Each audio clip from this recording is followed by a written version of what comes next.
Tudo bem? Pronto. Boa tarde a todos, professores, tutores, alunos. Gostaria de falar da importância, né, desse momento, que é uma aula de revisão, em que a proposta é que nós conheçamos, né, o modelo de avaliação que nós utilizaremos e vocês terem a condição também de, além do estudo que vocês já realizaram, poder perceber nas questões a necessidade ou não de aprofundar no estudo, porque ele demanda um conhecimento que muitas vezes só na leitura a gente não consegue acumular. Então, é um momento da gente perceber a necessidade de reforçar, né, as leituras, a execução de exercícios, revisitar o material, revisitar os vídeos, e esse é o momento da gente fazer isso, né? Então, vocês estarão aí com a professora Érica, professora Daniela, professora Luana, professora Josicleia, tá? Auxiliando vocês aí. Então, nós apresentaremos modelos muito parecidos do que nós iremos trabalhar nas avaliações, tá bom? Sintam-se à vontade para participar, para perguntar, para contribuir, para tirar as dúvidas. Esse é o momento que nós temos aí para poder sentir, é um termômetro, não é mesmo? Para a gente sentir o que nós iremos aí nos deparar aí na próxima semana. Então, fiquem bem, nós estamos aqui para servi-los, para auxiliá-los, para apoiá-los. Um abraço para vocês. Luana, você teria condições de tirar uma foto antes da Luana, antes da Erika assumir? Sim, professora. Você teria condições de tirar um print da tela? Sim, eu vou tirar. Obrigada. Érica, fique à vontade. Então, boa tarde. Obrigada, Jeane, pela abertura, né? Acho que ela trouxe pontos importantes. Acabei de olhar no chat que muitos alunos estão sem contatos no áudio. Acho que a gente primeiro precisa resolver isso, né? Porque são vários, para a gente poder dar sequência. Quem está sem contato no computador da Uniteams consegue entrar duplamente e aí escutar pelo celular? Alguém que estiver próximo aí, que tiver conseguido entrar pelo celular, auxilie os demais colegas.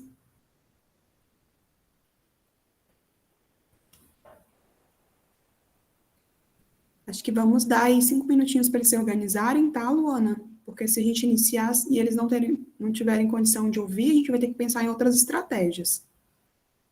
Esses computadores estão liberados. Tudo bem, professora. Dele também. Estava liberado tudo bem para eles tirarem essas aulas.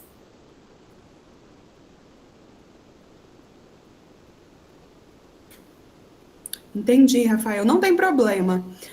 Não conseguem colocar fone de ouvido, vocês não precisarão utilizar o áudio. A gente vai usar o chat como comunicação maior para fazer a revisão.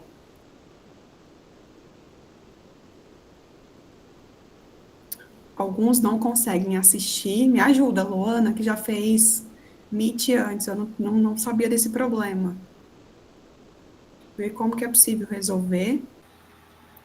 Mas eu acho que o problema aqui é com os computadores, não é? Que deve estar desativado o áudio. Tem muita gente no mesmo local, não está conseguindo assistir, não está conseguindo ouvir. Quem tem fone de ouvido e conectar, consegue ouvir. Então, a gente não Professora Érica, a gente está tentando falar, a Sônia está tentando falar no campus para verificar essa questão aí com os alunos que não estão tendo acesso. Vamos aguardar mais alguns minutinhos, por favor, que ela vai passar um retorno aqui, como que a gente vai proceder, tá bom? Perfeito, Ana, obrigada pelo retorno.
Pessoal, quem está conseguindo acesso ao áudio, a professora Sônia informou que vocês podem estar assistindo pelo celular, tá? Aí quem está aí na mesma sala e que está com áudio, informa para os demais.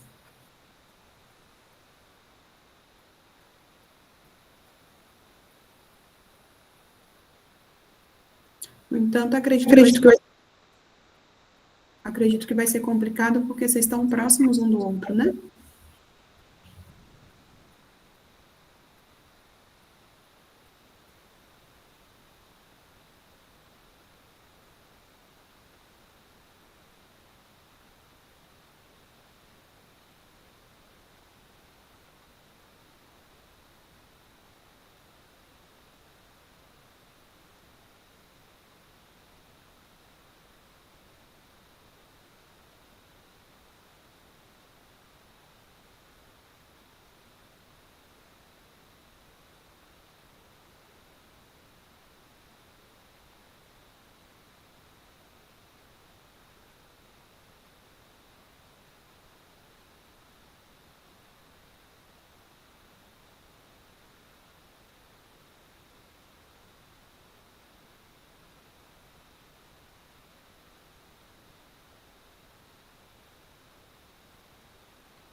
Todos conseguiram acesso ao áudio? Podemos iniciar? Sim, sim, tudo ok. Sim.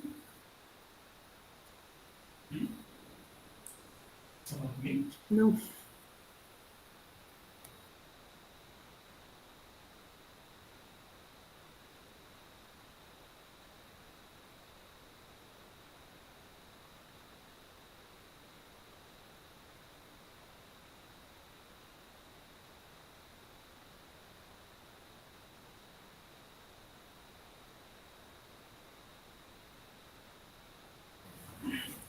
Pronto. Vamos esperar até as 14h15, dá mais 3 minutinhos para o pessoal conseguir se deslocar ou colocar um fone para a gente iniciar.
Então, vamos iniciar. Acredito que boa parte tenha conseguido, né, resolver essa questão do áudio. A Jeane fez uma abertura, a professora Jeane já sinalizou quais são os objetivos dessa aula de hoje. O primeiro objetivo, e aí vou reforçar alguns, né, até para a gente poder adentrar nas questões, vocês terem esse conhecimento e entender como é que vai funcionar a aula. Essa é uma aula de revisão, onde vocês têm que conseguir compreender qual é o padrão das questões que serão desenvolvidas na 1. Então, vocês já vão olhar como é que irá funcionar, né? De antemão, a gente já esclarece que são 6 questões, dessas, 4 são objetivas e 2 são subjetivas. Então, parecidas, né, na questão da montagem, do que a gente vai passar como revisão. Então, esse é o primeiro objetivo, que vocês possam conhecer o modelo da A1. O segundo objetivo é vocês também terem contato novamente com o conteúdo que foi passado, né? Um espaço para vocês tirarem dúvidas, verem erros, acertos, dos 6 conteúdos que a gente abordou até A1. Um outro ponto é que a gente vai estar utilizando muito o chat, tá? Então, a Luane e a professora, não sei se ela está aqui também, eu não consigo visualizar todo mundo, que são as tutoras, vão estar olhando o chat. Então, vocês tentem se atentar, tentem adentrarem apenas em conversas referente à aula, tá? Para responder as questões. Então, vou fazer a leitura da questão, vocês irão responder no chat, e posteriormente eu irei passar a professora Daniele. Pronto, apareceu para mim. E aí vocês irão fazer a postagem da resposta de vocês, a gente vai esperar um pouquinho, e aí depois eu irei trazer o gabarito comentado, certo? Todos compreenderam? Dê lá um sim, vamos começar a testar o chat. Pronto, então muita gente conseguiu compreender. Então esse é o nosso objetivo, tá?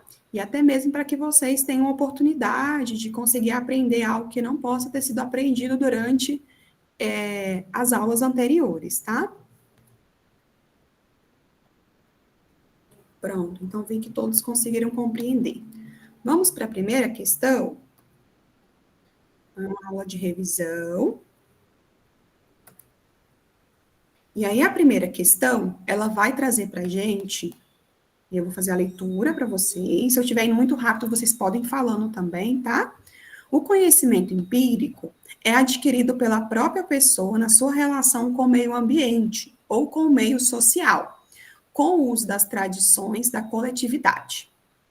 O conhecimento científico, olha só, conhecimento empírico, já falei de um, estou indo para o segundo. Olha bem o que o enunciado traz como elementos.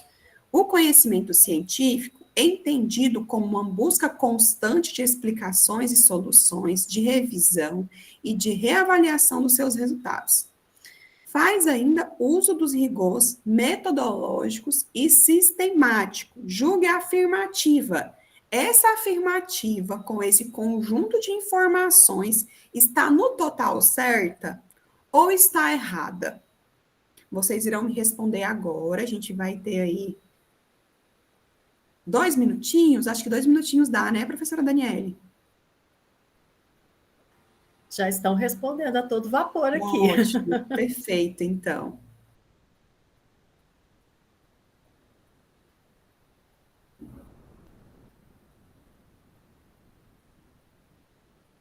Olha só o comando da questão. Não tem falso, Lucas. É certo ou errada? Ela está certa ou ela está errada? Vamos atentar aos termos, né? Para não ter problema na hora da prova.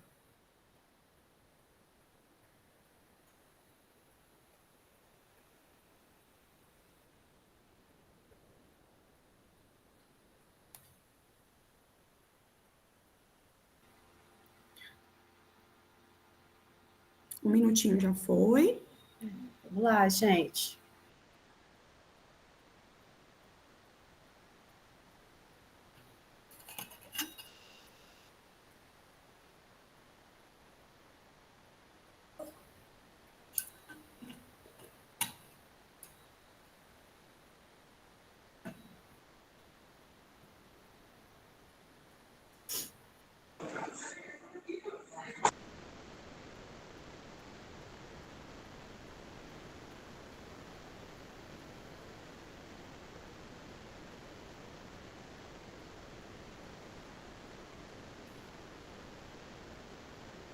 Acho que foram todos, né, Daniela? Você quer fazer um apanhado do que tem como resposta? E aí eu faço a revisão. Até agora só tivemos uma resposta, que foi aquela resposta falsa, né? Até é interessante saber do acadêmico, né, a justificativa dele, da resposta, né?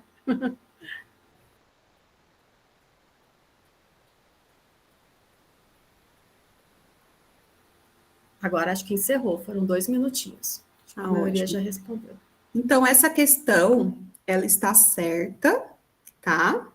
Totalmente certa. Outro cuidado que vocês precisam tomar com essas questões de certo ou erradas é que se tiver um elemento ali dentro que está errado, né? Ela vai estar toda errada, né? Para estar certa, ela tem que estar totalmente certa, tá bom? Então, guardem isso sobre esse tipo de padrão de questões. O enunciado traz, tudo que ele traz, tá certo? Se tá certo, então, ok, essa alternativa. Se tiver um elemento ali errado, por mais que o restante todo esteja certo, essa questão vai estar errada, tá bom? Então, o que a gente tem aqui como pontuações para vocês revisarem? Quando a gente fala de conhecimento empírico, né, na aula que eu ministrei para vocês, lá pelo vídeo que vocês me viram lá no estúdio, né, explicando, e pelos materiais postados, pelo fórum, né, que a professora Daniela acompanhou, dialogou com vocês, a gente falou sobre 4 tipos de conhecimentos. Aqui eu trouxe só 2 nessa questão, mas existem 4, né? A gente está falando sobre o conhecimento empírico ou de senso comum, também bem conhecido como senso comum. A gente tem o conhecimento teleológico, que está ligado à religião, a dogmas. A gente tem o conhecimento filosófico, né, que está ligado à questão de refletir sobre o ser, sobre a realidade, sobre a função.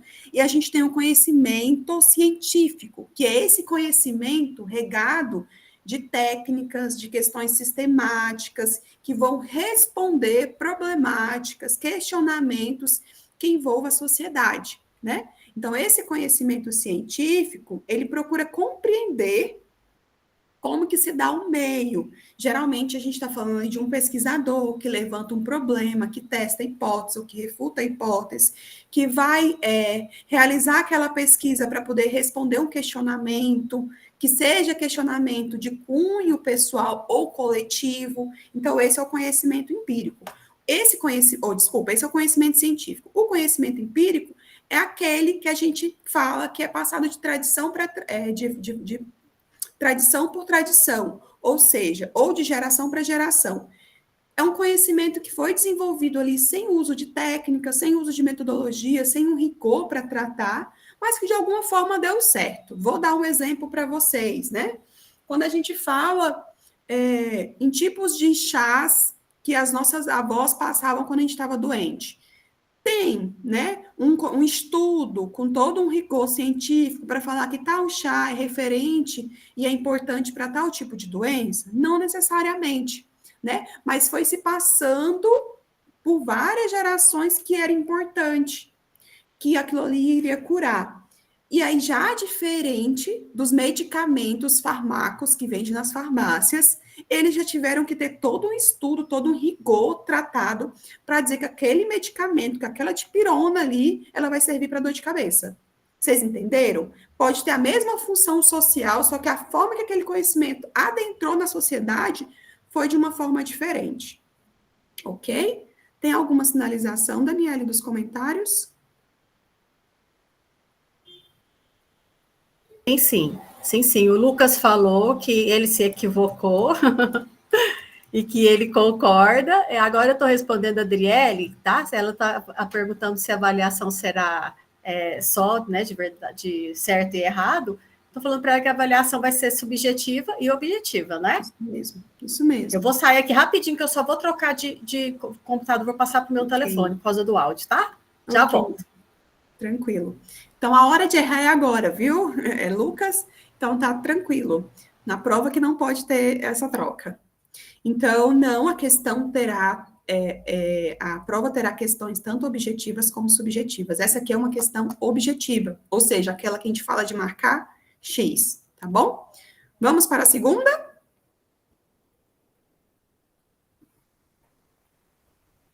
Então, a segunda questão, ela vai trazer para a gente, essa já é subjetiva. O conhecimento científico objetiva desvelar contextos e realidades por meio de estudos e pesquisas. Disserte lá no chat sobre os elementos que são obrigatórios no processo de cientificar conhecimento. Eu acabei de falar alguns aqui na minha fala anterior, quando eu falei sobre conhecimento científico. Então, eu tenho um estudo, e para eu dizer que aquele estudo, ele foi um estudo científico, quais elementos eu preciso ter naquele estudo? É isso que eu quero que vocês coloquem lá no chat, a partir de agora, tá bom? Elabore um textinho aí, não precisa ser muito extenso, mas coloquem quais são os principais elementos que precisa ter numa pesquisa, para que essa pesquisa seja considerada científica, que ela passe de conhecimento empírico e chegue no conhecimento científico. Vamos lá? Estou curiosa para saber as respostas de vocês, saber se eu realmente consegui passar para vocês durante as aulas esses tipos de processos que são obrigatórios no conhecimento científico. Então, a gente tem aqui a comprovação. Muito bem, Matheus. Comprovação é um dos pontos que precisa ter na pesquisa científica. Vamos lá, gente? Hipóteses. Ok, Carlos.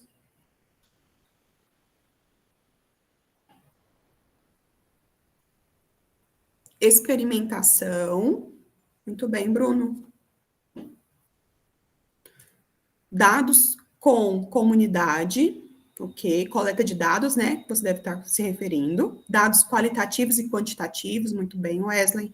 Metodologia, Lucas. Você foi certeiro agora, viu? Análise de dados, conclusões, referências bibliográficas, pode ser replicado, pesquisa de campo, estudos técnicos, metodologia avançada da ciência, experimentos, muito bem, Isabela, testes, muito bem, Guilherme.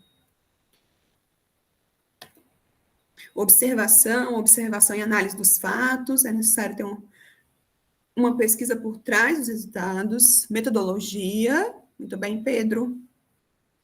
Experimentação e coleta de dados, isso mesmo, Lucas. Revisão da literatura, tem uma fundamentação, né, para aquilo, isso mesmo. Observação e análise. Revisão. Que mais, gente? Vamos lá, que vocês são muitos. Ética na pesquisa, muito bem, David. Análise dos dados, revisão por pares, isso mesmo, Rafael. Pesquisar e comprovar. Testagem, é isso mesmo, Elisângela. Formulação de hipóteses. Experimentação e coleta de dados. É necessário que o conteúdo tenha uma validação da comunidade acadêmica, isso mesmo, Wesley.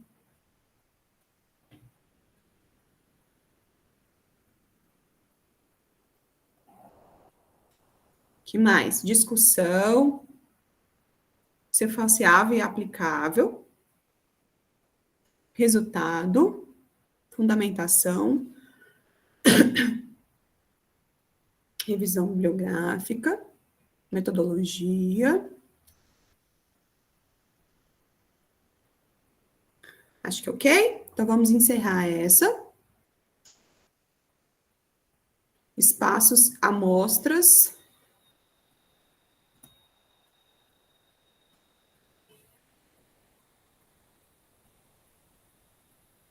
Então, são vários elementos, né, que vai nos dizer se aquela pesquisa ela vai ter validação científica ou não. Mas, no geral, elas precisam ter ali, como certo geral, ela precisa ser metódica e ela precisa ser sistemática, ou seja, ter metodologia, ter testagem, ter observação, né, ter comprovação, ter revisão, ter fundamentação, que foram alguns dos elementos que vocês trouxeram. Mas a pesquisa científica, a gente fala que ela precisa ter trato metodológico, ou seja, eu preciso conseguir cumprir etapas pré-estabelecidas. Eu não posso falar que eu vou pesquisar, por exemplo, vou pesquisar sobre o risco de incêndio dentro de um bairro específico. Vamos pensar sobre esse objeto, né? Que talvez seja algo corriqueiro para vocês. Eu não posso dizer, sobre a minha perspectiva, uma breve observação, que o risco naquele bairro seja alto porque as pessoas têm uma grande circulação. Como que eu comprovei isso? Isso é a minha fala. E a minha fala sem comprovação é uma fala empírica. Então, eu preciso comprovar com uma pesquisa que vai ter começo, meio e fim. O que é começo, meio e fim numa pesquisa? Eu vou fazer um levantamento, né? Uma fundamentação teórica, eu vou levantar um problema, eu vou gerar hipóteses, eu vou fazer coleta de dados e eu vou analisar esses dados. Quando eu fizer tudo isso, no final eu vou ter minhas considerações sobre aquele objeto estudado. Então, eu vou conseguir referenciar para a comunidade, responder que naquela quadra específica, por determinados fatores, tem um alto índice de risco de incêndio. Por quê? Eu consegui levantar a problemática e respondê-la através de uma pesquisa. Então, eu tenho um trato metodológico. Eu escolhi o tipo de pesquisa, se foi de campo, né? Se foi experimental, se foi de recrutamento, se foi antropológica. Eu fiz toda uma escolha, mas é uma escolha orientada com o que já tem preconizado sobre metodologia. Tá bom, professora Daniele? Na verdade, né, como a professora Érica falou muito bem, é só vai ao encontro do que ela disse, né? Importante, através de todo esse processo metodológico, né, vai ser elencado, depois de elencar o problema, as hipóteses, nós vamos elencar os objetivos. Então, lá no final de todo esse processo metodológico, vocês precisam o quê? Responder esses objetivos. E aí, vocês conseguiram contemplar o objetivo específico, o objetivo geral e os objetivos específicos? Sim, se não, e justifica. Aí sim a gente tem, na verdade, um trabalho feito de forma metodológica, substancial, né, utilizando os autores como referencial teórico, né, que é comprovado cientificamente. E aí fica um trabalho muito bem feito. Obrigada, Érica, só isso. Ótimas contribuições, professora Daniele. A gente costuma falar que o objeto e o objetivo, que são coisas diferentes, e vocês irão ver, né, na 2, porque vocês irão construir ali um desenho para construir um artigo, ou uma revisão, né, ou um resumo expandido, que quando a gente fala desse objeto, desse objetivo, a gente está falando do miolo de um problema de pesquisa, né? A gente está falando do miolo de um projeto de pesquisa. Então, quando eles estão bem estruturados, a gente vai conseguir respondê-los, né? Então, vamos para a segunda. Alguém tem alguma dúvida? Agora é a hora, porque essas questões estarão lá na prova. Agora é a hora de mandar perguntas, a Dani pode ir anotando, e aí a gente vai respondendo, tá? Eu acho que é interessante responder por questão, porque cada questão é uma aula que vocês tiveram acesso.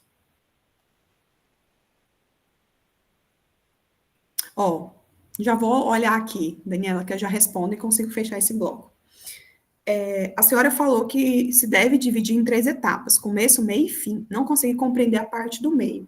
A parte do meio é o desenvolvimento da pesquisa. Quando eu construo o projeto, eu vou construir todos esses elementos de objetivo, problema de pesquisa, hipóteses, objetivos, metodologia.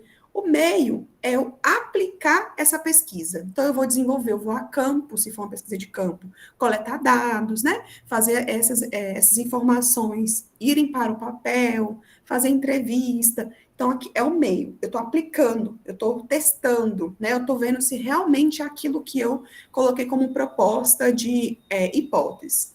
E o final é quando eu vou analisar esses dados e vou trazer um resultado. Então, esse resultado, ele vai testar ou refutar a hipótese que eu criei lá no começo, né? Eu criei a hipótese que aquela quadra, ela tem um alto índice de incêndio porque tem um grande movimento. Mas foi isso mesmo?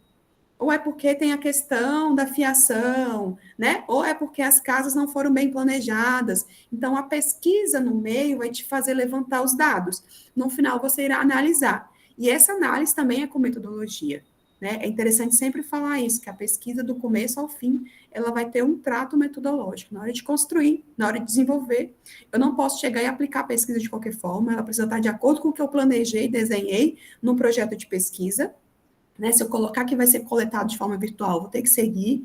Se eu coletar a questão por entrevista, né? Em loco, eu vou ter que ter todo o rigor de trabalhar com os aspectos éticos da Resolução 466, da Resolução 510, que respalda sobre a questão de pesquisas com seres humanos. Então, esse meio é o desenvolvimento, a coleta. E o final é conseguir analisar e dar um resultado final. Não sei se respondi, diz está ok. Professora Daniele. Só para contemplar, né, quando a gente faz o trabalho também tem a coleta de campo, que a professora Érica colocou muito bem, e nós temos a revisão sistemática, né? Onde esse miolinho que a professora Érica falou, vem através do quê, né? Dos critérios de inclusão e exclusão que nós vamos elencar para essa revisão sistemática, e através desses critérios, o que vai fazer, o que vai dar subsídio, né, para esse miolo, né, do trabalho, para essa parte importantíssima, são justamente os critérios que nós elencamos, os autores. Então, tá bom, vou procurar artigos científicos que tratam desse assunto de 2015 a 2025. Quais os critérios? Tem que ser de língua portuguesa? Tem que ser necessariamente escrito por algum bombeiro, alguém da área da saúde, algum lugar específico? E aí, a conclusão é justamente a gente responder esses objetivos, igual a Erika falou, só que a partir de um olhar diferente, porque a revisão sistemática não tem a necessidade desse crivo científico-ético, né, de passar por uma plataforma, né, para ser validado esse trabalho, mas o contexto é o mesmo, só se muda a forma de resolver.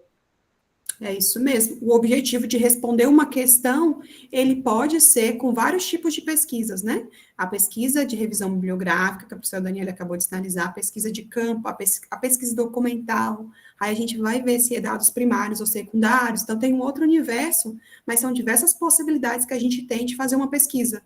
E aí a gente precisa falar muito, eu sempre dou o exemplo da pesquisa de campo porque fica muito claro, mas a gente precisa sempre falar muito que a pesquisa documental e bibliográfica é tão quão importante a de campo. Né? A gente está falando de pesquisas que vão ali trazer um documento, trazer uma resposta científica para uma problemática levantada.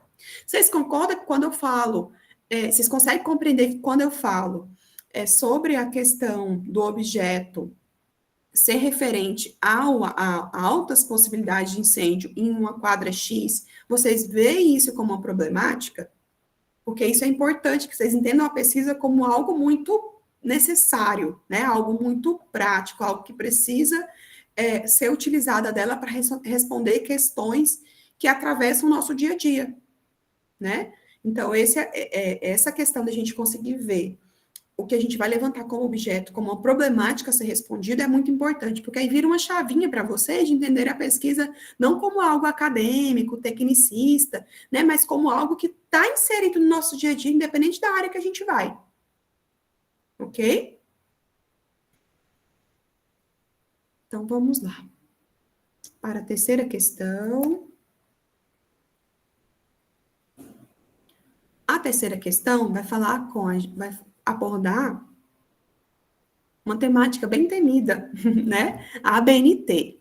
Então, o que eu trouxe para vocês aqui? As normas da Associação Brasileira, as normas da Associação Brasileira de Normas Técnicas, a ABNT, orientam a escrita científica também, né? A ABNT serve para outras normatizações também, mas a gente está referindo aqui à escrita científica. Sendo suas regras recomendadas a todo estudioso, no caso de vocês, né? E pesquisador, no caso de vocês também, daqui a alguns meses, daqui a algumas semanas. Para isso, para sim ter seu trabalho reconhecido como original. Então, quando eu sigo as normas da ABNT, eu tenho o meu trabalho reconhecido como original. Marque a alternativa que representa a correlação correta entre as principais normas da ABNT. Então, o que a gente tem aqui como opções? Vamos ver? A primeira alternativa fala que a citação direta com menos de 3 linhas é considerada longa e deve ter recuo no corpo do texto. O bom é que eles já estão respondendo, né?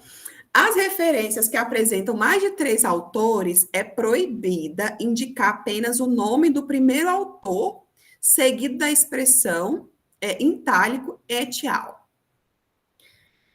A C fala que as referências são colocadas no meio do trabalho, em ordem alfabética, as referências. E a letra D fala que citação indireta ela é a reprodução da ideia do autor com as palavras do estudante, de vocês, dos pesquisadores. Nós já temos uma resposta disparada aqui, Dani. Qual será a resposta correta, gente? Está muito fácil, não tá? Nossa, a letra D está ganhando aqui. Eu acho que eu vou ter que mudar essa prova, gente. Esses alunos estão expert. Até a BNT, eles estão gabaritando, ai. Letra D, letra Até D. agora só letra D. Só letra D Muito até bem. agora. Tem o letra Tem uma A, letra A. apareceu A. Eduardo e Jean. É bom que eu vou comentar A também. Tem a letra B, vou comentar A, B. Vamos ver se aparece mais. A. Misericórdia. Teve alguém que colocou. Misericórdia é M? Não tem a letra M. Letra C, Pedro. Letra C também apareceu. Letra C, letra A, B. Vou ter que comentar todas, gente. Mas então, enquanto vocês vão respondendo, eu vou comentando. Vamos lá. A primeira, letra A, ela está falando que a citação direta com menos de 3 linhas é considerada longa. Olha o termo, menos de 3 linhas. Menos de 3 linhas são citações que devem ficar no corpo do texto, porque elas são consideradas curtas. Então, essa citação, essa primeira, a letra A, ela está errada, porque a citação com menos de 3 linhas são consideradas curtas e não longas. Elas não devem ter recuo, elas devem ficar no corpo do texto entre aspas. Já viram? Quando vocês olham assim as aspas no meio de um texto, a gente está falando que é uma citação direta. Está correto dizer que é direta, só que ela fica no corpo do texto. E entre aspas, para eu saber que aquilo ali não é não é as suas palavras, mas é a palavra do autor que você trouxe. Só que ela não é longa o suficiente para ter aquele recuo. Porque às vezes vocês reconhecem a citação direta só quando ela está em recuo, né? Porque aí vocês veem assim um destaque e aí fala assim, aquilo ali é uma citação direta. Não, a citação direta, que é a fala do autor, diretamente da forma que está, né, no texto, a gente transcreve para lá. Transcrevendo, se tiver mais de 3 linhas, vai ter recuo. Se tiver menos de 3 linhas, vai ficar no corpo do texto. Então, quem colocou a alternativa A está errado, tá? Não é a alternativa A. Vamos ver a alternativa B para quem colocou? Desculpa, por que ela está errada? As referências que apresentam mais de 3 autores é proibido indicar apenas o nome do primeiro autor. Não. Na realidade, as referências que têm mais de 3 autores é permitido que se cite apenas o nome do primeiro autor. E a gente vai colocar et al, ou seja, tem mais autores ali. E aí, nas referências, eles irão aparecer, tá bom? Então, é permitido. Então, não é a letra B. Quem colocou a letra B está errado. A letra C fala que as referências são colocadas no meio do trabalho, em ordem alfabética. Quando vocês pegam um trabalho, aonde ficam as referências? Todos os autores, e isso o Lucas falou, fica no final do trabalho, né? No meio a gente coloca só o nome, o sobrenome do autor, o ano e a página, se for uma citação direta. Então, não aparecem as referências no meio, com o nome em ordem alfabética. Isso é no final, tá bom? E a última, parece que só tem essa, né? E que foi a disparada também. A citação indireta, ela representa a ideia do autor, mas é com as palavras do estudante, de vocês. Então, eu vou ler um livro e aí eu quero citar aquele autor do livro, mas eu não quero só copiar e colar, que a gente fala que a citação direta é um copy-cole, né? Eu não quero só copiar e colar, eu quero falar o que eu entendi da fala do autor. Aí eu vou pegar a ideia do autor e vou apresentar. E por que eu não posso fazer isso, professor, e só colocar lá? Porque se eu só fizer isso e colocar lá sem referenciar, eu estou plagiando, né? Então, quando eu coloco a ideia do autor, eu preciso referenciar, seja na citação direta, seja na citação indireta. E o que a gente sempre fala muito? A gente fala muito que toda revisão bibliográfica, ela parte de um conhecimento de algum lugar que vocês adquiriram. Vocês tiveram que ler aquilo em algum local. Então, tem que referenciar. Quando eu não referencio e coloco a ideia de um terceiro como a minha ideia, eu estou plagiando, né? O meu trabalho, ele não é original. Eu pego um livro e falo todas as ideias que teve naquele livro, que ele fez uma pesquisa, deu todo um trabalho para o autor, e eu não cito ele. Quando eu não faço isso, eu estou colocando como uma ideia minha. E é sua? Não, né? Você leu em algum lugar. Então, essa é a diferença entre a citação direta, que eu vou colocar a fala, a escrita igualzinha do autor, e vou colocar entre aspas para saber que é a fala dele. E quando é a minha interpretação da fala do autor, eu vou colocar sem aspas. Eu vou fazer a citação e no final eu vou colocar entre parênteses o nome do autor e o ano. Não preciso colocar página, porque eu não trouxe, às vezes, uma página específica. Eu trouxe uma ideia geral do artigo ou do livro, tá? Vou abrir só um parênteses para vocês, mas eu não vou cobrar isso em prova, mas eu falei na aula que em 2023 a ABNT ela foi atualizada. E uma das atualizações foi referente sobre essa questão da paginação, e que eu discordo, tá? Hoje é optativo colocar página para citação direta. Então, pode ser que vocês vejam aí, entre aspas, cadê a página? Como assim não tem a página de onde a pessoa tirou essa citação direta? É porque em 2023 deixou de ser obrigatório. Então, pode ser que você veja uma citação com recuo de 3 centímetros, outra com 2, outra com 4. Também é normal. Hoje não é mais obrigatório que o recuo tenha 4 centímetros, como era antigamente. No entanto, se você adotar 2 centímetros de recuo, todo o seu texto vai ter que estar padronizado com 2, tá? Mas não é mais obrigatório. Então, são algumas curiosidades para vocês saberem do que modificou. Outra coisa que modificou é que antes, esses autores que a gente colocava no meio do texto, o sobrenome e o ano, tinha que ser em caixa alta. Hoje também não pode mais ser em caixa alta. Na realidade, não é nem mais opção, não pode ser em caixa alta. Então, eu coloco entre parênteses, e é só a primeira letra do autor que vai estar em caixa alta. E antes era obrigatório estar totalmente em caixa alta. Certo? Não vou cobrar isso na prova. No entanto, vocês irão escrever artigo no final dessa disciplina. E a gente vai cobrar que esteja segundo a ABNT. E segundo a ABNT, é que as citações diretas e indiretas sejam referenciadas sem estar em caixa alta. Tá bom? Ok? Dúvidas? Dá um minutinho para vocês escreverem dúvidas aí. Eu vou pegar um copo de água.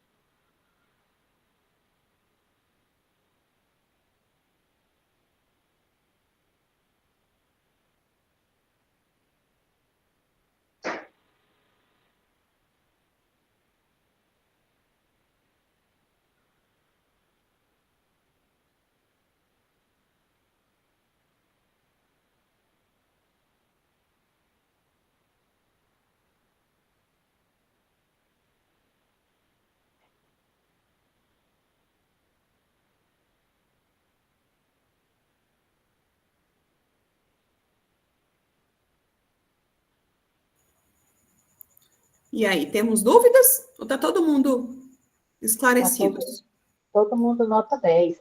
Não Que só coisa que nós boa! tivemos, ó, nós tivemos de resposta salve, se eu tiver esquecido alguma coisa, tivemos letra A 5 pessoas votaram, letra B 2 pessoas, 43 a letra D, e tivemos 2 pessoas, a Milena e o Matheus, eu acho, que colocaram uma letra E. Oh, é? Criaram mais uma alternativa. Agora fiquei curiosa para poder saber o que tinha na letra E, gente. Pois é. A Pamela está perguntando aqui, Érica, Professora, então a citação de mais de 3 autores é permitida se tiverem 4, o quarto fica nas referências, certo? Não entendi. Ela colocou assim, então a citação de mais de 3 autores é permitida. Se tiver em 4, o quarto fica nas referências, certo? De 3, eu posso responder, Pamela, de 3 autores para cima, você pode citar apenas o primeiro autor e coloca Isso. o et al. Para todos os outros. Foi correto, Érica? Isso mesmo.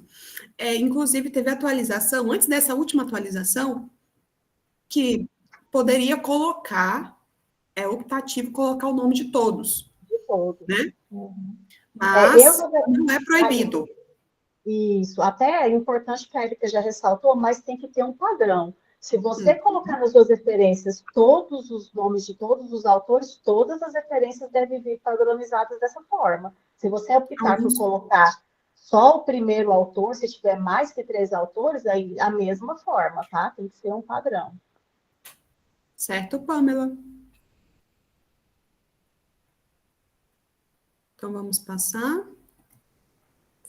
Então, aqui está a resposta correta, né? E aí, vamos para a quarta questão. A quarta questão vai entrar na aula que a gente falou sobre a questão da leitura, né? Da escrita. Ai, gente, eu vou ter que pegar o cabo bem aqui. Daniela, se você quiser ir lendo, só enquanto eu pego o cabo, para eles irem respondendo, por favor. Vamos lá, então. Questão 4. Valor de 1 ponto, né? Com base nos conceitos e reflexões discutidos em aula, elabore um texto sobre as técnicas de leitura e os benefícios que a leitura regular pode trazer para a vida pessoal e profissional.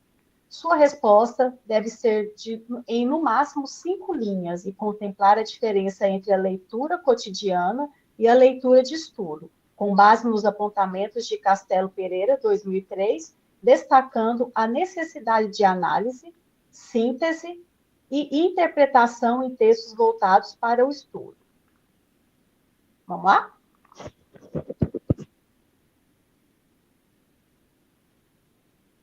Quero ver bem bonita agora essas respostas, hein, gente? Lembra do que a gente foi conversando lá nos fóruns, hein? Acho que é só ressaltar que não precisa ser 5 linhas aqui, tá? Isso é como vai estar no padrão da prova. Aqui vocês podem ser mais objetivos.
O Rafael já respondeu aqui.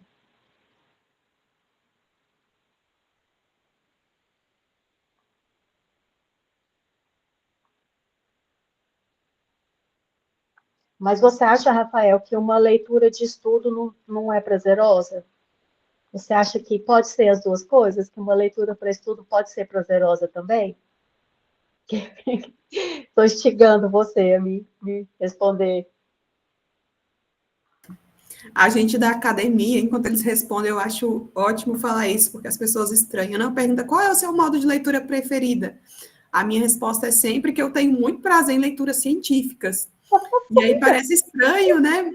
Mas para mim, se eu ler um livro e eu não tiver nenhum ganho de conhecimento com ele, mas eu preciso melhorar isso, gente. Eu sei que a gente pode ler só por ler também. Mas é porque é interessante, porque se penso assim, eu estou instigando você, tá, Rafael? É só porque, como vocês vão fazer uma pesquisa científica, né? Vocês vão ter que se debruçar em uma leitura, então é muito interessante que essa leitura seja prazerosa também, né? Por isso que vocês têm que procurar um problema para a pesquisa de vocês, que seja uma coisa que incomode você, que instigue você, que você tenha vontade de querer saber, querer procurar, e aí junta o útil ao agradável, aí fica muito fácil de escrever, muito tranquilo. É só nesse sentido, tá? Não me leve a mal. E a Daniela trouxe um ponto muito importante, porque na A2 vocês terão que, mesmo que em grupo, né, escolher a temática que vocês irão escrever e estudar sobre ela. Então, já vai uma dica aí, que tem que ser algo que desperte em vocês curiosidade, porque senão fica muito difícil de produzir conhecimento, né, professora Daniela? Quando a gente faz algo só porque eu preciso fazer, a construção fica muito mais dolorosa. É verdade. E aí vamos entrar na aula 4, já que a pergunta é da aula 4, lembra lá que a professora Érica deixou todo o material da aula 4 e a gente ficou discutindo no fórum em relação a algumas técnicas para melhorar justamente isso, quanto é importante também, né? Lá da aula 5 também trouxe essas técnicas mais explicitamente, né? O quanto é importante, então, concentração, a gente elencar algumas perguntas e distribuindo esse texto de forma, né, parcelada, para que a gente consiga entender o que o autor quis dizer. Ele trouxe criticidade, ele trouxe um embasamento teórico, né, ele trouxe alguns autores para poder contemplar isso que ele estava falando, né, eu concordo, eu não concordo, qual a minha justificativa. Então, tudo isso depende de ter uma boa leitura. A gente só consegue responder essas perguntas, a gente só consegue escrever se a gente tiver uma boa leitura. Então, nunca é tarde para a gente começar a fazer um acervo literário e trazer isso, né, como uma parte da nossa vida, do nosso cotidiano. A professora Daniela sinalizou essa questão da leitura, e aí esse termo gostar ou não gostar, ser prazeroso, pode assustar algumas pessoas. Por quê? A leitura, ela só vai ser prazerosa se você tiver o hábito da leitura, e o hábito só se cria lendo. Né? Então, no começo pode ser algo chato, pode ser que você pegue um livro ou um artigo e sinta sono, que não tem interesse em continuar, só que você precisa manter aquilo para virar hábito. A mesma coisa é para estudar, né? E estudar não está só ligado à leitura, que eu vou escrever, vou revisar. Então, tudo que você faz com repetição vira hábito. No momento que vira hábito, aí sim pode dar uma margem para você sentir um prazer, para você ter escolhas, né? Para você saber o que você gosta, o que você não gosta. Você ir conhecendo o seu perfil de leitor, né? Mas precisa virar hábito. E hábito é construído. O Eduardo Matheus Cavalcante trouxe exatamente isso. Ainda citou o autor que utilizamos nas aulas, né? O Castelo Pereira. Fala em relação à leitura regular, né?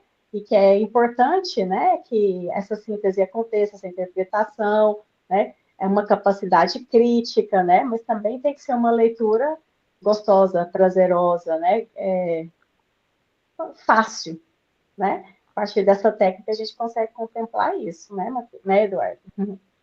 Olha, muita resposta bacana aqui nós estamos tendo. A Alan também traz essa citação.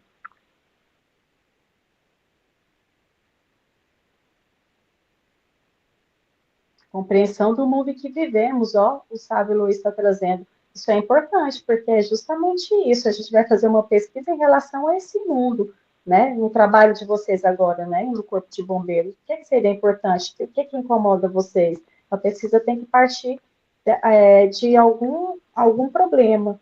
Né? E é exatamente no mundo que a gente vive que vocês vão se deparar com esse tipo de questão. Né? Então, muito interessante isso. Acho que podemos seguir. Bem bacana. Conseguimos respostas, né? Boas já. Perfeito.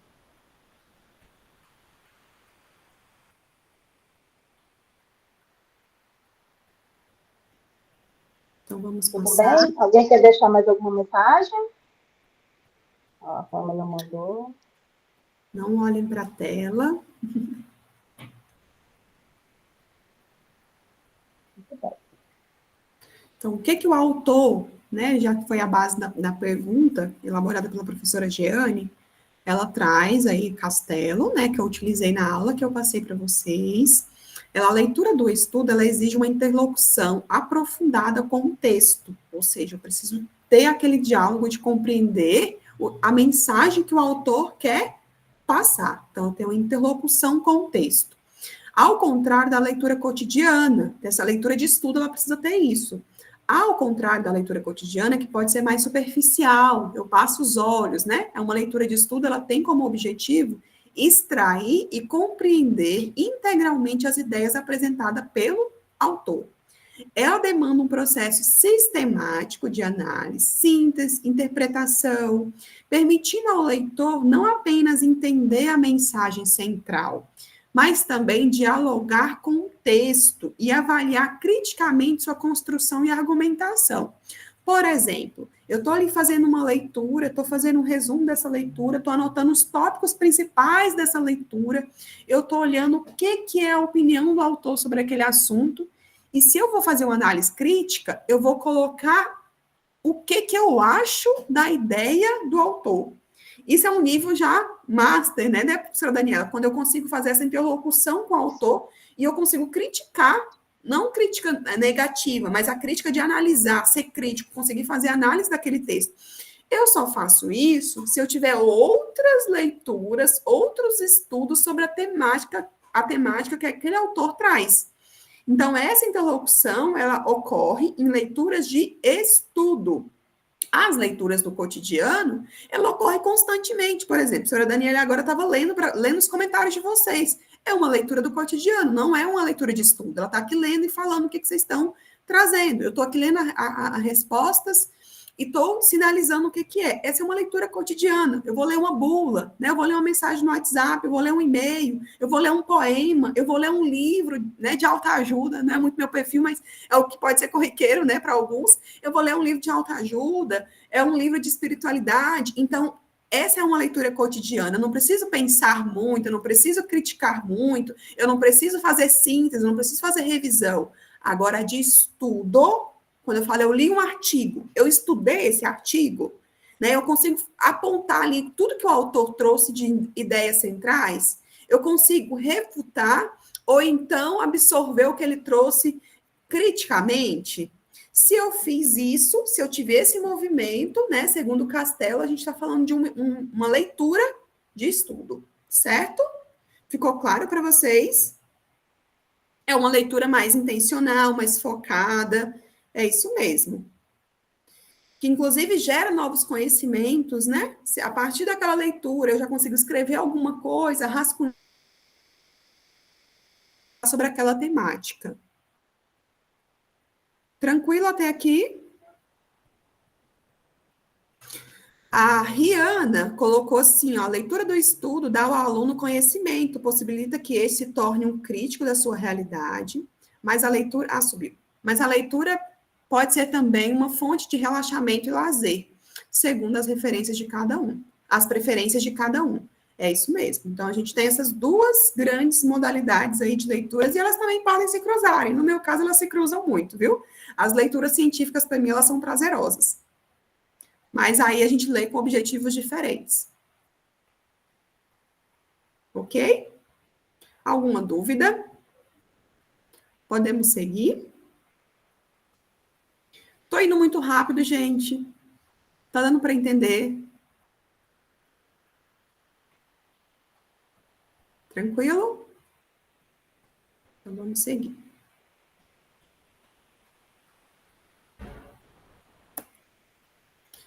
Então, a questão 5 é uma questão aí objetiva, né?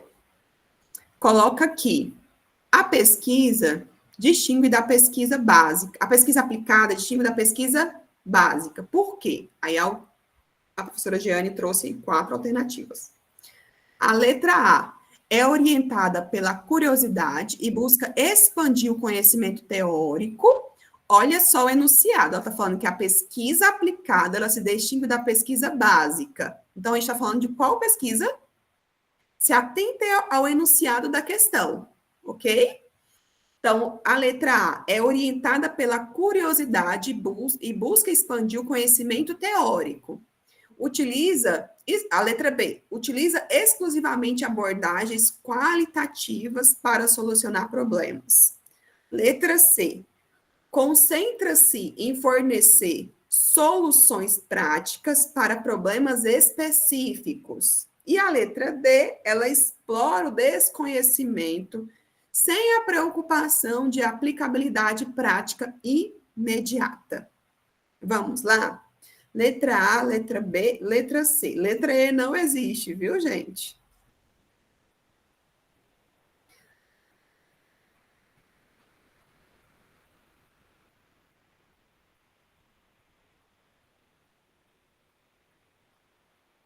Então, divididos entre letra C e letra D aqui no chat. Tem uma divisão aí. Agora, apareceu 2B, uma A.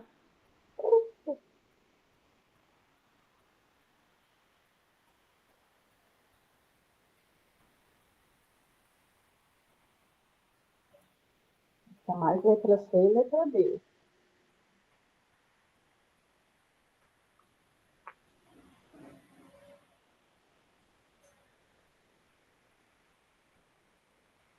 Um minutinho, né, Érica? Pode dar um minutinho? Isso, sim. Essa tá difícil. Os comentários estão bons. Será? A professora Jeane deu uma aula sobre isso. Sobre os tipos de pesquisa, o desenho do estudo. Letra C, letra B.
Vamos lá, então?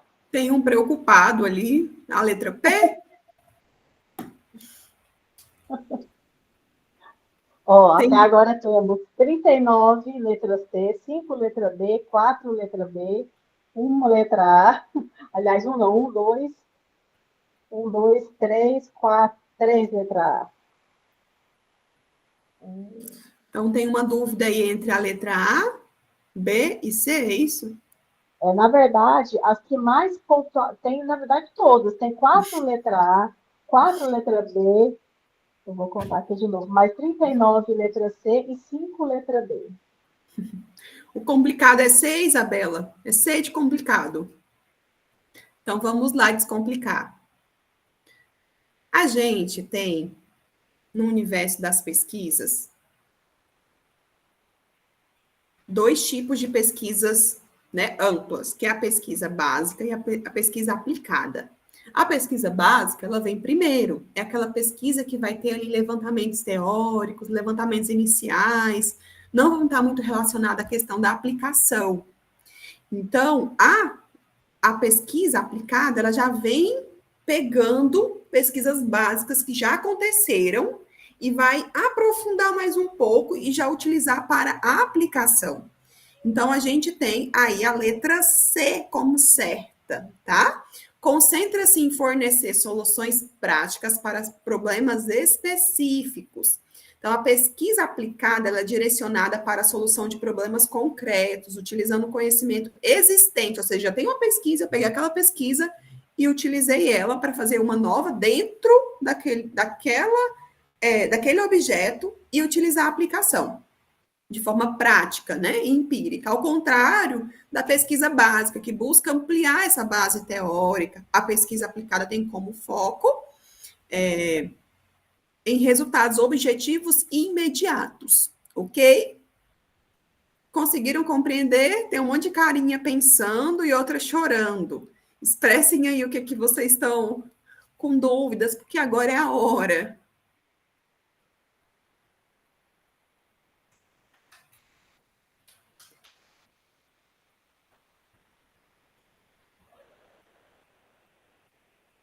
Um minutinho para ver se vocês mandam dúvidas sobre essa aqui, para a gente ir para a última questão. Sem dúvidas, o Rafael. Rafael está pronto para a prova, viu?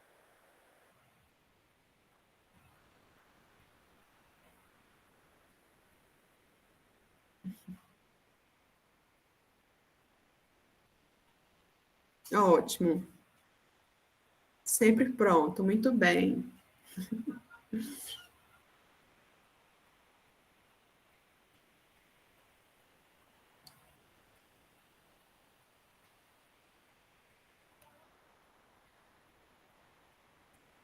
Pronto para a recuperação? A gente também já está prontas, viu? A gente já tem a prova elaborada. Brincadeira, gente. Mas é verdade, já está pronta. Mas a gente não quer ninguém de recuperação, não.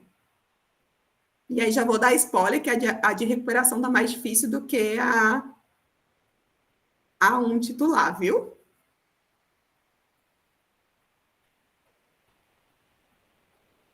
Então, vamos estudar.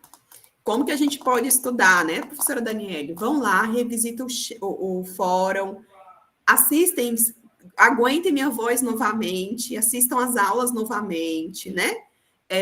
Vejam esses pontos que a gente está falando, façam umas leituras complementares, a gente colocou um rol de leituras complementares que vocês podem fazer ali uma leitura e conseguir acoplar no que eu estou falando durante as aulas, porque isso contribui muito, né? Às vezes algo ficou ali ainda sem conseguir fechar a ideia, vão lá nas leituras complementares, principalmente nas questões que vocês erraram aqui, porque cada questão aqui é referente a um conteúdo. Então, se errou, vai lá, revisa melhor essas questões que vocês erraram, tá bom?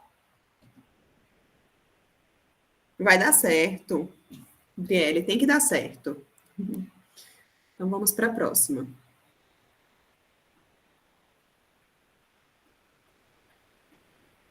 Questão 6. Qual das alternativas explica corretamente a relação entre a informação visual, lembra o IV, e a informação não visual, INV, no processo de leitura? Letra A. A leitura ocorre apenas com o uso da informação visual, que é suficiente para interpretar o texto. Letra A. Letra B. A informação não visual é um complemento opcional à informação visual. Letra C. A informação visual e a informação não visual trabalham de forma integrada para garantir a compreensão de um texto. Letra D. Essa aqui foi TAE, viu? Vocês pediram tanto que teve uma com E.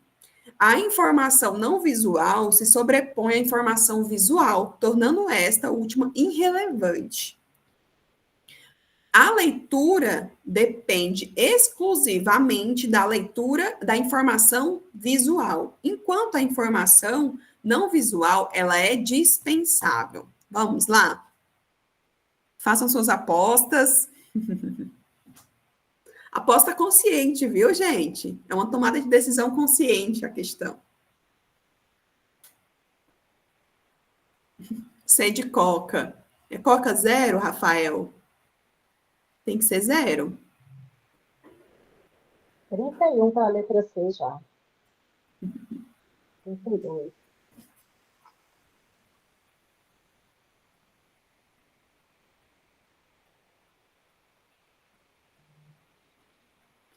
Letra C. Gente, o pessoal tá aqui unânime, hein?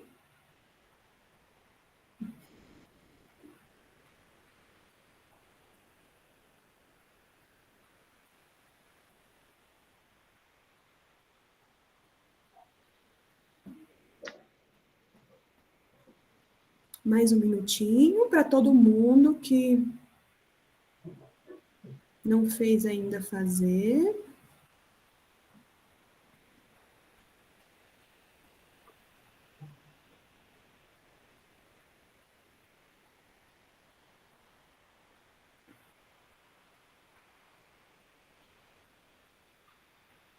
Vai pedir baixa?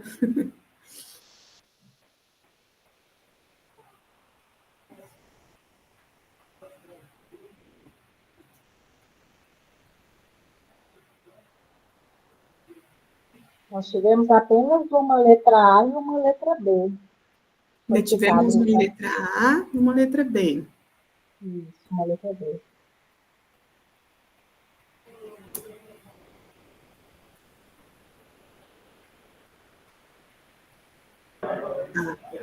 Vamos lá. A letra correta é a letra C. Né? O autor ele traz muito sobre essa questão da informação visual e não visual, e que elas são ali complementares, né? A informação visual, ela é captada pelos olhos, e a informação não visual é baseada no conhecimento prévio do leitor. São complementares e indispensáveis para o processo de leitura. Apenas a integração dessas duas informações garantem uma compreensão adequada do texto. A professora Daniele deu até spoiler, e eu também, nas falas anteriores. Quando a gente vai ler um conteúdo, a gente tem maior absorção desse conteúdo quando eu tenho um conhecimento prévio, né? Quando eu já fiz outras leituras correlatas com a temática que eu estou estudando. Então, se eu estudo sobre um tema, só um texto, às vezes não é o suficiente. E aí eu vou acumulando conhecimento com novas leituras. Às vezes, quando eu chego no quarto, quinto texto, eu já consigo ter uma maior compreensão. Isso é por quê? Porque eu também tenho informações não visuais. É o que a gente chama de bagagem teórica. É o que eu já adquiri previamente, é o que eu já tenho como base sobre aquela leitura. E hoje em dia é quase impossível começar uma leitura. Eu não, digo a gente, né? Começar uma leitura sobre uma temática que eu nunca ouvi falar. Geralmente a gente tem alguma informação, seja que informação suficiente ou insuficiente, mas elas irão complementar a leitura que vocês têm. Lembra que eu falei que para criticar e fazer críticas no sentido de conseguir ter uma reflexão sobre o autor, eu preciso ter conhecimentos prévios? Isso é uma informação não visual, não é só o que eu estou ali vendo. Eu tenho previamente algo formado, né? Eu tenho uma ideia formada sobre aqueles autores, ok? Sobre aquele conteúdo, sobre aquele objeto de estudo, sobre aquela perspectiva. Por exemplo, vou dar uma citação aqui para vocês, um exemplo. E vocês me respondem no chat, pensando que agora já é a última questão. Quando vocês vão fazer uma leitura sobre incêndio, sobre controle de incêndio, será o primeiro contato com a temática? Me respondem aí. Será o primeiro contato que vocês terão sobre a temática de controle de incêndio? Não, negativo, não, senhora. Depois tem algumas perguntinhas aqui da Milena, Ótimo. do David. Ótimo. A gente responde. Então, é isso. Então, tem temáticas, né, que vocês irão ler, não só com o que vocês estão vendo ali, mas vocês irão ler fazendo correlações do que vocês já têm de informações prévias, que é uma bagagem teórica. Então, olha, aqui tem técnicas de controle de incêndio, mas eu já vi que tal autor aborda outros tipos de técnicas que são complementares, ou então que refutam, né? Tal autor já criticou esse tipo de técnica, tal autor já falou que isso é ultrapassado. Então, vocês, ao lerem isso, vocês estão fazendo uso de informações não visuais. O autor não falou sobre técnicas que são refutadas, é vocês que já estão avançando ao ler, porque vocês têm conhecimento prévio. Ficou claro?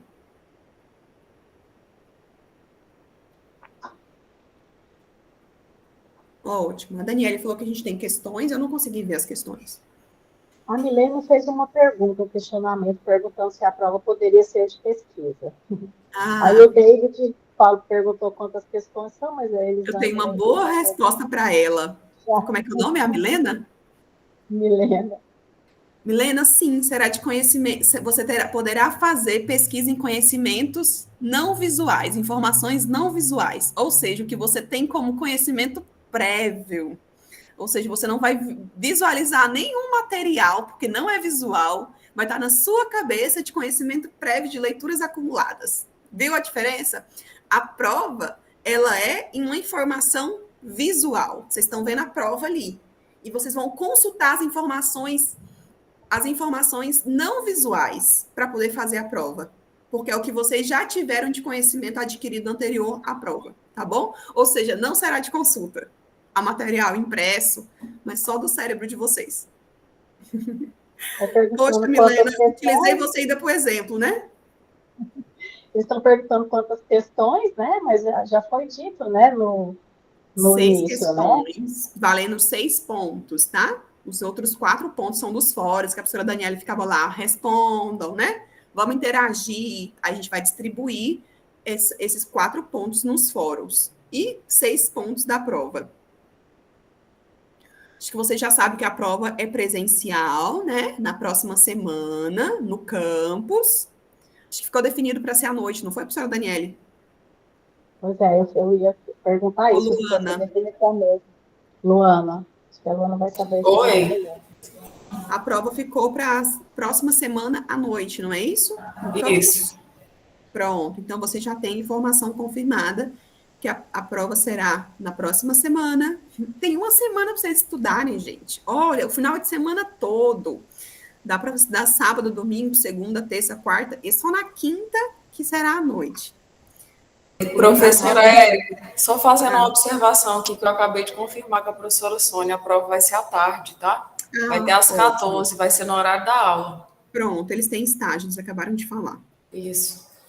A Elisângela está perguntando se tem como ser comentado, você comentar, Érica, as outras alternativas da questão 5. 5? Vamos voltar aqui.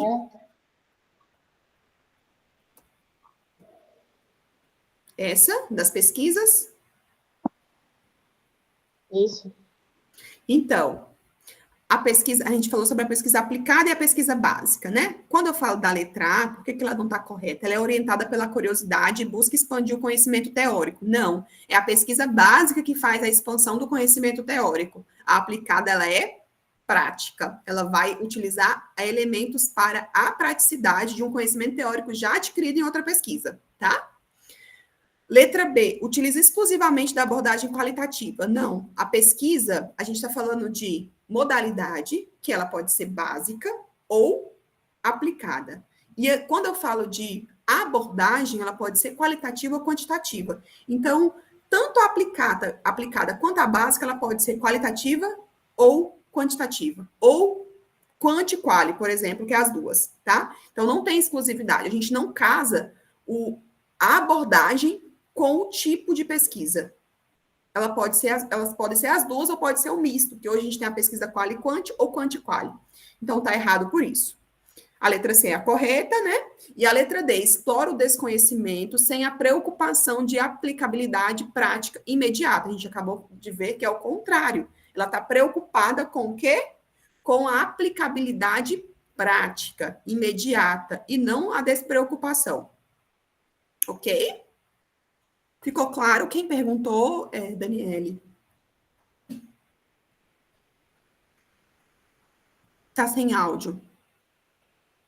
Elisângela, não pode solicitar? Pronto, Elisângela. Ela respondeu que tá entendido. Ok? Mais alguma dúvida, gente? Agora é o momento. A gente agora que tá com 1h30.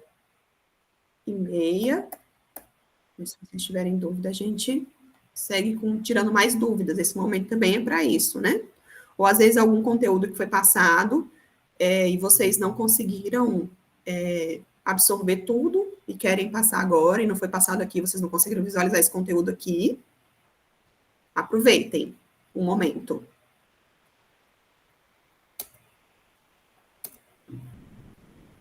Sem dúvidas? Que ótimo. Sinal que a gente não vai precisar utilizar a prova de recuperação. Fizemos uma prova em vão. Obrigada, Valdivino, que bom. O material do Educa, podemos colocar sim.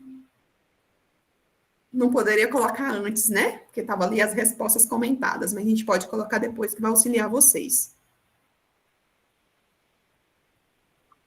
O Jean colocou que a corporação não dá tempo para focar em todas as matérias. Eu super entendo, Jean. Isso é comum. A gente passa por isso no mestrado, no doutorado.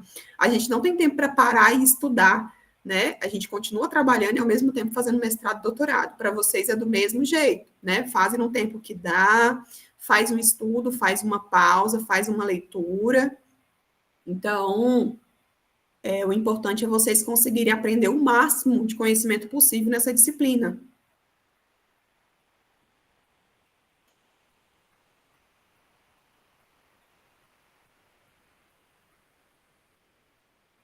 Ok? Acho que então a gente pode finalizar. Daniele, se você quiser sinalizar alguma coisa. Não, aqui no chat está tranquilo. Eu acho que é isso. A dica que eu dou aqui para eles é aquilo que você falou, Érica. Não dá para estudar todo o conteúdo um dia antes da avaliação, né? Porque senão fica mesmo sem condições nenhuma de você conseguir entender, organizar. Tudo que a gente foi conversando lá no fórum, né? Tudo que o conteúdo foi passando foi justamente isso. Tem que utilizar estratégias. E agora, estratégia para a leitura de todas essas questões, de todo esse conteúdo para avaliação. Né? Todas as vezes que vocês, igual se hoje, depois dessa aula, né? Para poder tirar todas as dúvidas, né, de revisão. Se vocês pegarem esse conteúdo e derem uma lida mais tarde no conteúdo, ou amanhã, esse conteúdo automaticamente ele vai ficando guardado, armazenado no seu cérebro, numa área cortical do seu cérebro. E aí você não vai esquecer, não vai ter confusão. Então, se todo dia pegar um pouquinho e der uma leitura, fizer uma leitura com todas aquelas técnicas, né, que foram repassadas durante a aula, com certeza vocês vão sair bem na avaliação. É uma boa dica. Isso mesmo. Escuta a professora Daniele, porque ela já sabe, né? Essas técnicas que a gente vem utilizando para conseguir manter os estudos em dia.